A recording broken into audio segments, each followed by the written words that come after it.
We'll have a listen to this quote. It says, "No one who reads the Bible can ignore the blatant misogyny and barbarity towards women. There are examples of sexism towards women in both the Old Testament and the New Testament, and Christians today still use these scriptures to oppress women." I'm sure the person who gave that quote is not on their own when they think about the Bible's view towards women. Many people today think or simply assume that the Bible is a sexist book, and by extension, Christianity is a sexist religion. But I want to submit to you that the Bible is not a sexist book, and let me give you 4 reasons as to why that's the case. Firstly, the Bible rightfully affirms that both men and women are created equally and in God's image. As you read the Genesis account, it becomes very, very clear that both men and women are created in God's image. And it's the fact that we're made in God's image which is the thing that gives us as human beings inherent value. And so with both man and woman being created in God's image, both of us have equal value. The only thing that might be a stumbling block to you as you read through the Genesis account and the creation of man and woman is the phrase which says that woman was created to be a man's helper. And sometimes we read that and we think, well, that must mean that women are inferior. But again, that's not the case. As you read through the Old Testament and the Hebrew scriptures, quite often God is the one who's described as being a helper. And so this word helper, whatever it connotates in your mind, it cannot mean inferiority, because God is described as a helper and he is not inferior in any way, shape or form. He's the one who is ultimately superior. And so firstly, the Bible affirms that both men and women are created in God's image and with equal value. But secondly, you should know that the Bible reserves significant events to be centered on women. One particular event that comes to mind is the resurrection of Jesus Christ.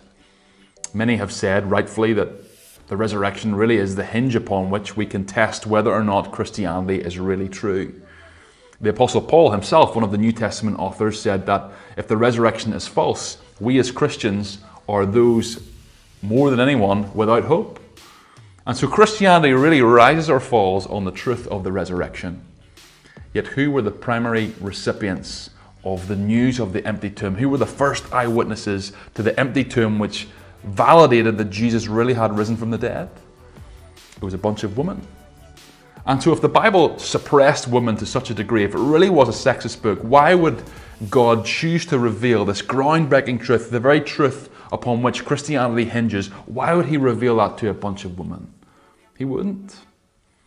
And so is the Bible a sexist book? No, because it affirms the value of men and women. It reserves significant events to take place for women.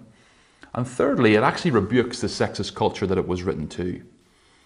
Whether or not you think that our culture is a sexist culture, one thing you cannot deny is that the context and the culture in which the Bible was written was a sexist culture. In fact, every single morning a Jewish man would wake up, he would give his public prayers, and it would contain this sentence: "Dear God, thank you that I was born a man and not a woman." Can you believe that? And so that's why Jesus was so controversial. It's one of the reasons Jesus was so controversial. He held women in such high regard. He allowed them to be his followers. He talked to them in public, something a Jewish rabbi would never do. And as we've seen before, he reserved special events for them, such as the witnesses as his resurrection. Fourthly and finally then, Christians throughout history have been ones who have campaigned and championed equal rights movements. Is it true that there are people who profess Christ and profess to be Christians who are sexist? Of course. There are people from all walks of life who claim many different religions who could be deemed sexist. However, what you cannot deny is that someone who is sexist cannot claim to be living out and affirming the teaching of the Bible, because the Bible is not a sexist book. And in fact, throughout history, we've seen many people who are Christians who are actually spearheading and campaigning for equal rights movements. Take one example in the early 1900s. A woman's right to vote in America in the 1920s was a campaign spearheaded in large part by women. And so people, Christians who rightly live out the teaching of the Bible, will not find themselves with a sexist mindset. And so while the Bible does say that men and women have different roles in different areas of life, when it comes to their value, the Bible unashamedly says men and women are equal. They've both been created in the image of God. Special events have been reserved for women. Thirdly, it rebukes the sexist culture to which it was written. And throughout history, many people who claim to know Christ have been ones championing the equal rights movements in our societies.